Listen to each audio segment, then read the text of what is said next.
मधुबन के बाबा, मधुबन के बाबा मुरली वाले, आपका क्या कहना,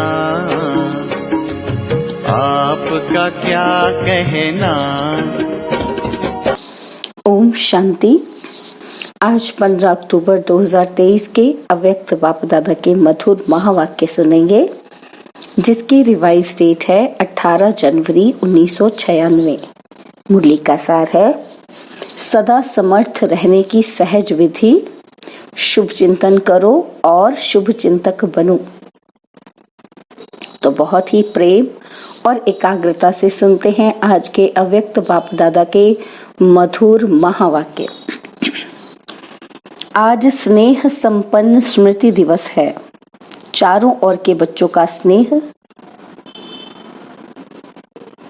दिल का आवाज बाप दादा के पास पहुंच गया है। यह स्नेह सुख स्वरूप स्नेह है। बाप दादा इस दिवस को स्मृति दिवस के साथ साथ समर्थी दिवस कहते हैं, क्योंकि ब्रह्मा बाप ने अपने साकार स्वरूप में सर्व कार्य करने की समर्थियां अर्थात शक्तियां साकार रूप में बच्चों को अर्पण किया। इस दिवस को सन शोज फादर के वरदान का दिन कहा जाता है। साकार रूप में बच्चों को आगे किया और फरिश्ता रूप में अपने बच्चों की और विश्व की सेवा आरंभ किया। ये 18 जनवरी का दिवस ब्रह्मा बाप के संपूर्ण नष्ट मोहा स्मृति स्वरूप का रहा। जैसे गीता के 18 अध्याय का सार है, भगवान ने अर्जुन को नष्ट मोहा स्मृति स्वरूप बनाया। तो ये 18 का यादगार है कि ब्रह्मा बाप कितना ही बच्चों के प्रति अति स्नेही रहे। जो बच्चे अनुभवी हैं कि सदा सेवा के निमित्त बच्चों को कितना याद करते, अनुभव है ना। मोह नहीं रहा लेकिन दिल का प्यार रहा, क्योंकि मोह उसको कहा जाता है जिसमें अपना स्वार्थ हो। तो ब्रह्मा बाप का अपना स्वार्थ नहीं रहा, लेकिन बच्चों में सेवा अर्थ अति स्नेह रहा। फिर भी साथ रहते, बच्चों को सामने देखते भी कोई देह के रूप में याद सताई नहीं, एकदम न्यारा और प्यारा रहा। इसीलिए कहा जाता है स्मृति स्वरूप नष्ट मोहा। कोई मेरापन नहीं रहा, देह भान से भी नष्ट मोहा।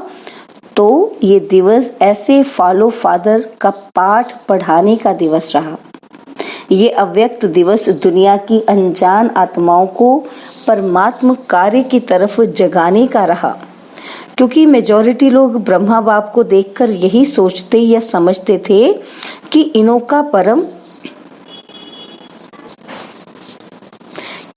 का परम आत्मा ब्रह्मा है।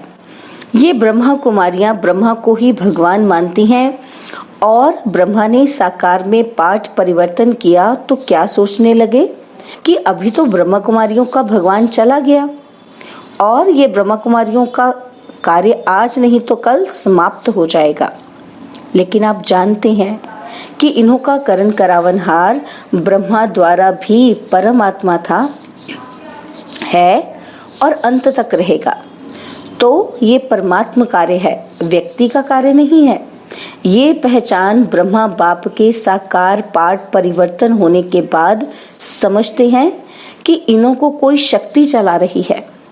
अभी भी बेचारे परमात्मा को नहीं जानते, लेकिन कोई शक्ति कार्य करा रही है।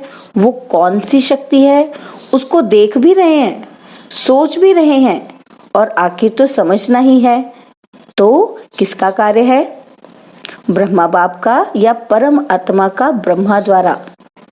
किसका कार्य है? तो जो बच्चे साकार के बाद में आए हैं वो सोचते हैं कि ब्रह्मा बाप ने अपना साकार पाठ इतना जल्दी क्यों पूरा किया। हम तो देखते हैं ना, हम तो मिलते हैं ना, सोचते हो ना कि हम तो देखते भी हैं, भगवान से मिलते भी हैं, सोचते भी हो ना इस बारे में। लेकिन कल्प पहले का भी गायन है कि कौरव सेना के निमित्त बने हुए महावीर का कल्याण किस द्वारा हुआ? शक्ति द्वारा हुआ ना। तो शक्तियों का पाठ ड्रामा में साकार रूप में नूंधा हुआ है और सब मानते भी हैं कि मात्र शक्ति के बिना इस विश्व का कल्याण होना असंभव है। तो ब्रह्मा बाप फरिश्ता क्यों बना? साकार पाठ परिवर्तन क्यों हुआ? अगर ब्रह्मा बाप फरिश्ता रूप नहीं धारण करता तो आप इतनी आत्माएं यहाँ पहुंच नहीं पाती, क्योंकि वायुमंडल की भ्रांतियां इस विश्व क्रांति के कार्य को हल्का कर रही थी। तो ब्रह्मा बाप का फरिश्ता बनना आप ज्यादा से ज्यादा बच्चों के भाग्य खुलने का कारण रहा। अभी फरिश्ते रूप में जो सेवा की फास्ट गति है वो देख रहे हो ना। फास्ट गति हुई है या कम हुई है? फास्ट हुई है ना। तो फास्ट गति हुई तभी तो आप यहाँ पहुंचे हो, नहीं तो सोए हुए थे अच्छी तरह से। तो आज का दिवस ऐसा नहीं है कि जैसे लोग मनाते हैं कि चला गया, लेकिन उमंग उत्साह आता है कि फॉलो फादर, हम भी ऐसे स्मृति स्वरूप नष्ट मोहा बने। ये प्रैक्टिकल पाठ पढ़ने का दिवस है। तो आज आप किसी के भी दिल से दुख के आंसू निकले या अंदर थोड़ा थोड़ा आया? जिसको दुख की थोड़ी सी भी लहर आई हो वो हाथ उठाओ। दुख हुआ? नहीं हुआ? तो आज के दिन तो ब्रह्मा बाप को सेवा का साथी बनने का दिन है। आप सब साथी हो कि साक्षी हो? सेवा में साथी और माया की परिस्थितियों से साक्षी। माया को तो वेलकम किया है ना कि घबराते हो, हाय क्या हो गया, थोड़ा थोड़ा घबराते हो। माया के हल्के हल्के रूपों को तो आप भी जान गए हो और माया भी सोचती है कि ये जान गए हैं। लेकिन जब कोई भी विकराल रूप की माया आवे तो सदा साक्षी होकर खेल करो। जैसे कुश्ती का खेल होता है ना, देखा है कि दिखाएं? यहाँ बच्चे करके दिखाते हैं ना, तो समझो ये कुश्ती का खेल खेल रहे हैं। अच्छी तरह से मारो। किसको? माया को मारना है ना। तो बाबा कहते अच्छी तरह से मारो, घबराओ नहीं, खेल है। तो साक्षी होकर खेल करने में मजा आता है। और माया आ गई तो घबरा जाते हैं। कुछ भी ताकत अभी माया में नहीं है, सिर्फ बाहर का शेर का रूप है, लेकिन बिल्ली भी नहीं है। बाबा हम बच्चों को कह रहे हैं कि माया क्या है, सिर्फ बाहर से शेर दिखाई दे रही है, अंदर से तो बिल्ली भी नहीं है। सिर्फ आप लोगों को घबराने के लिए बड़ा रूप लेके आती है और फिर आप सोचते हो पता नहीं अब क्या होगा। तो ये कभी नहीं कहो क्या करूं, कैसे होगा, क्या होगा। लेकिन बाप दादा ने पहले भी ये पाठ पढ़ाया है कि जो हो रहा है वो अच्छा और जो होने वाला है वो और अच्छा। ब्राह्मण बनना अर्थात अच्छा ही अच्छा है। चाहे बातें ऐसी होती हैं जो कभी आपके स्वप्न में भी नहीं होती, और कई बातें ऐसी होती हैं जो अज्ञान काल में नहीं होंगी लेकिन ज्ञान के बाद हुई हैं। अज्ञान काल में कभी बिजनेस नीचे ऊपर ही नहीं हुआ होगा और ज्ञान में आने के बाद हो गया। घबरा जाते हैं, हाय ज्ञान छोड़ दें। लेकिन कोई भी परिस्थिति आती है ना, तो उस परिस्थिति को अपना थोड़े समय के लिए शिक्षक समझो। और शिक्षक क्या करता है? शिक्षा देता है ना। तो परिस्थिति आपको विशेष दो शक्तियों के अनुभवी बनाती है। एक है सहन शक्ति, न्यारापन, नष्ट मोहा, और दूसरा सामना करने की शक्ति का पाठ पढ़ाती है, जिससे आगे के लिए आप सीख लो कि ये परिस्थिति है ना, कि ये परिस्थिति दो पाठ पढ़ाने आई है। और जो कहते रहते हैं ना हम तो ट्रस्टी हैं, मेरा कुछ नहीं है, तो ठगी से तो नहीं कहते, दिल से कहते हो ना। ट्रस्टी हो कि थोड़ा ग्रस्ती हो? बाबा पूछ रहे हैं। कभी ग्रस्ती बन जाते तो कभी ट्रस्टी बन जाते, ऐसा है? तो बाबा कहते न्यू ईयर में बाप दादा को 2-4 खिलौने दिए थे। उसमें क्या था कि एक तरफ करो तो भाई है और दूसरी तरफ करो तो फीमेल है। एक ही खिलौना बदल जाता था, 1 सेकंड में वो हो जाता और 1 सेकंड में दूसरा हो जाता। तो आप ऐसे खिलौने तो नहीं हो कि अभी अभी गृहस्थी और अभी अभी ट्रस्टी। थोड़ा थोड़ा कभी कभी तो हो जाता है ना? बाबा पूछ रहे हैं, प्यार से हो जाता है ना? तो घबराते हो ना? तो माया समझ जाती है कि ये घबरा गया है, मारो अच्छी तरह से। तो बाबा कहते इसलिए घबराओ नहीं, ट्रस्टी हैं अर्थात पहले से ही सब कुछ छूट गया। ट्रस्टी माना सब बाप के हवाले कर दिया, मेरा क्या होगा? तो बस गागा आता है ना तो गड़बड़ होती है। सब अच्छा है और अच्छा होना ही है, निश्चिंत है, इसको कहा जाता है समर्थ स्वरूप। तो आज का दिन कौन सा है? समर्थ बनने का, नष्ट मोहा होने का। सिर्फ बाबा बहुत याद आए गीत गाने का नहीं है। तो ब्रह्मा बाप का फरिश्ता रूप होना ड्रामा में परमात्मा कार्य को प्रत्यक्ष करने का निमित्त कारण बना। ब्रह्मा बाबा है या है नहीं? है? बच्चे कहते हैं तो बाबा कहते दिखाई तो देता नहीं है। देखो आप जो पीछे आए हो ना वो बहुत लकी हो। क्यों? बाबा कहते क्यों? अभी सेवा के बने बनाए साधनों के समय पर आए हो। मक्खन निकाला 60 वर्ष वालों ने और मक्खन खाने वाले आप आ गए। आज हिस्ट्री सुनी होगी ना, इतनी मेहनत आप करते तो भाग जाते। और वर्तमान समय सेवा का वायुमंडल तो बना हुआ है।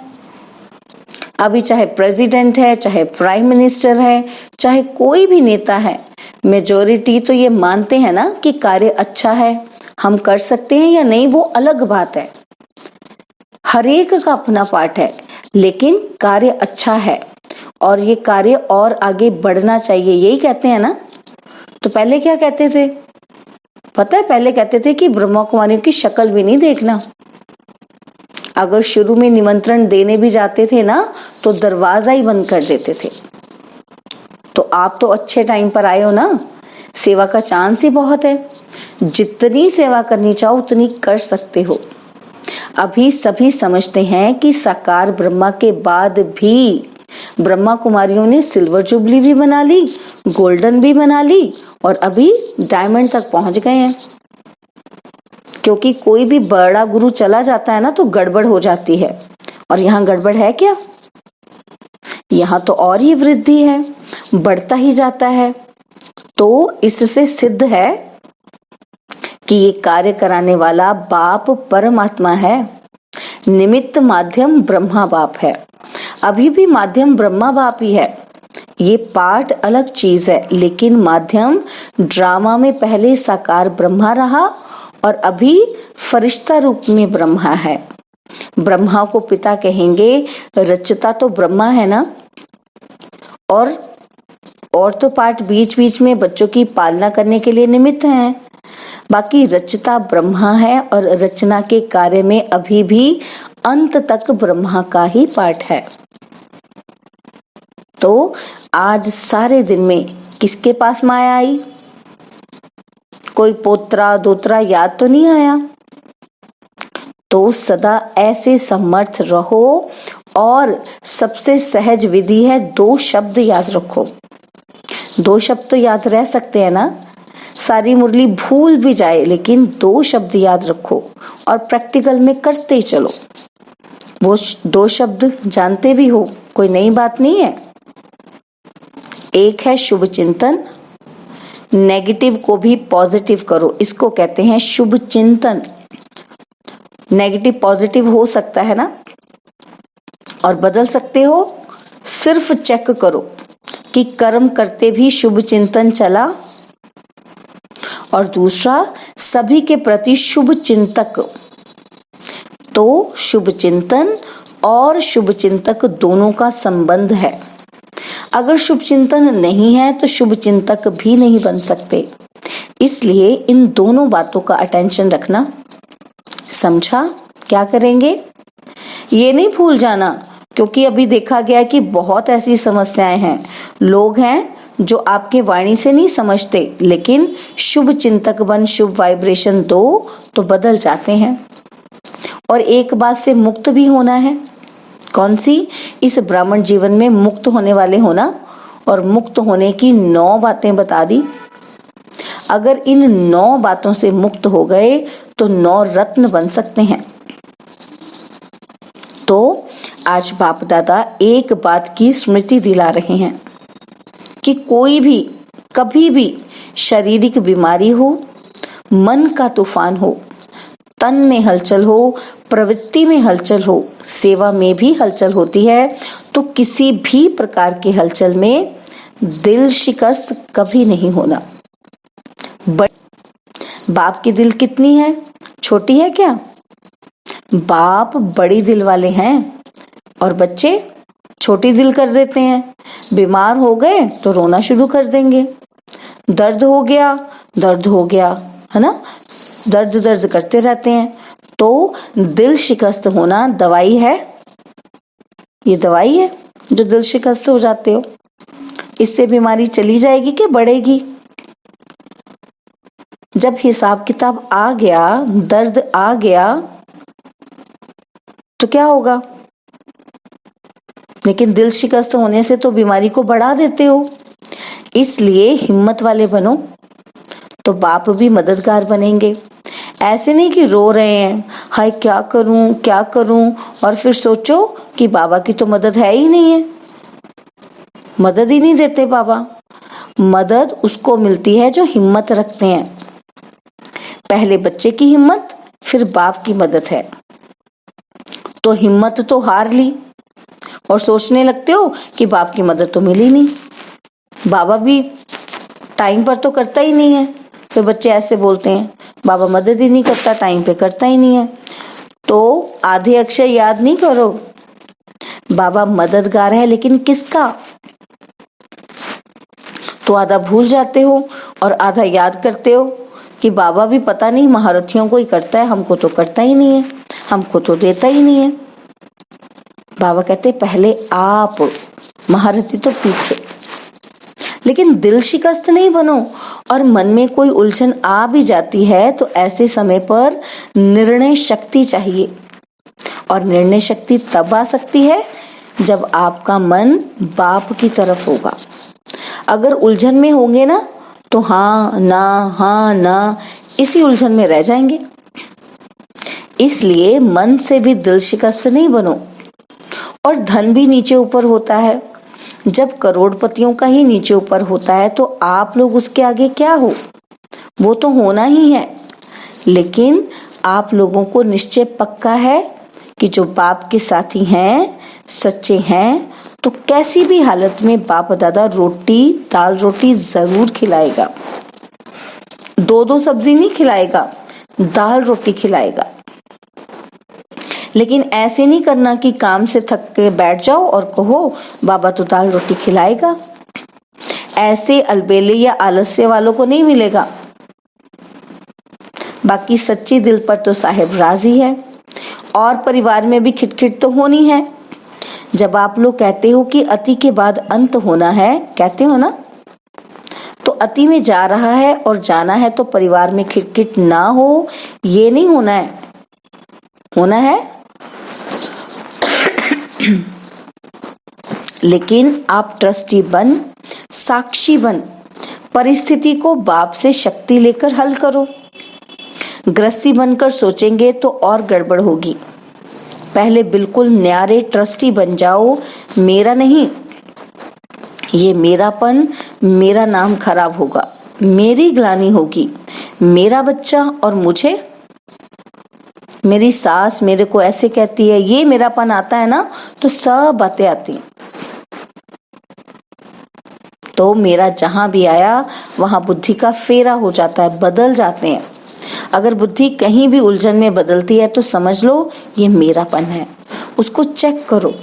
और जितना सुलझाने की कोशिश करेंगे उतना उलझेगा। इसलिए सभी बातों में क्या नहीं बनना है? दिल शिकस्त नहीं बनना है।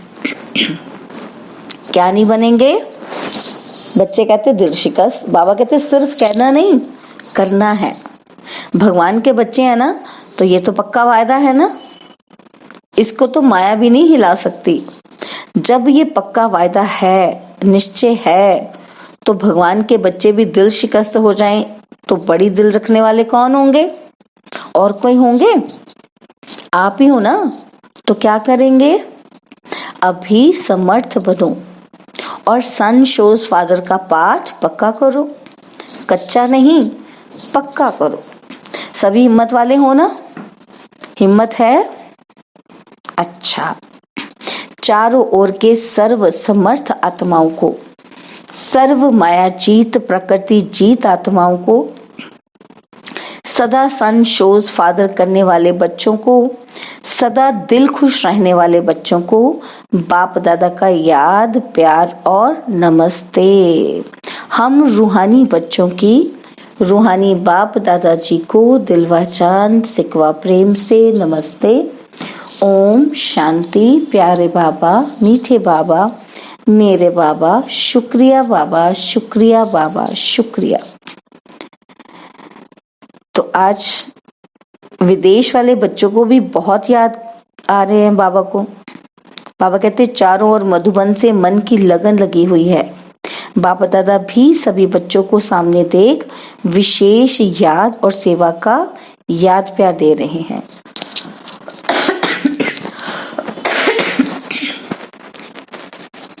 बाप दादा ने 9 रत्नों में आने के लिए जिन 9 बातों से मुक्त बनने का इशारा दिया है वो निम्नलिखित हैं।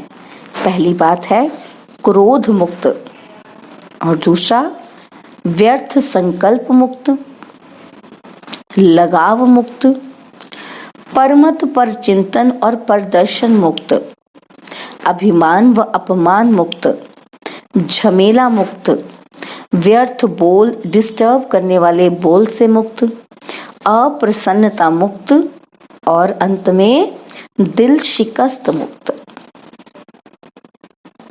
तो बाबा ने वरदान दिया, डबल लाइट स्थिति द्वारा उड़ती कला का अनुभव करने वाले सर्व बंधन मुक्त भव। डबल लाइट स्थिति द्वारा उड़ती कला का अनुभव करने वाले सर्व बंधन मुक्त भव। चलते फिरते यही स्मृति रहे कि मैं डबल लाइट स्थिति में रहने वाला फरिश्ता हूँ। फरिश्ता अर्थात उड़ने वाला। लाइट चीज सदा ऊपर जाती है, नीचे नहीं आती। आधा कल तो नीचे रहे, अब उड़ने का समय है, इसलिए चेक करो कि कोई भी बोझ व बंधन तो नहीं है। अपने कमजोर संस्कार का, व्यर्थ संकल्प का, देह भान का बंधन व बोझ बहुत समय चलता रहा तो अंत में नीचे ले आएगा। इसलिए बंधन मुक्त बन डबल लाइट स्थिति में रहने का अभ्यास करो। स्लोगन है, मनसा सेवा वही कर सकते जिनके पास शुद्ध संकल्पों की शक्ति जमा है। मनसा सेवा वही कर सकते जिनके पास शुद्ध संकल्पों की शक्ति जमा है। ओम शांति। आज सूचना है कि आज अंतर्राष्ट्रीय योग दिवस, तीसरा रविवार है। सायं 6:30 से 7:30 बजे तक सभी भाई बहनें योग अभ्यास में अनुभव करें कि मैं दिव्य आकर्षण मूर्त आत्मा विश्व गगन में चमक रही हूँ। मेरी दिव्यता व पवित्रता से आत्माओं को साक्षात्कार हो रहे हैं। अपने पथ से भटकी हुई आत्माएं पुनः सत्य के पथ पर अग्रसर हो रही हैं। ओम शांति। और अब यह एक बहुत अच्छी वीडियो भी जरूर देखें।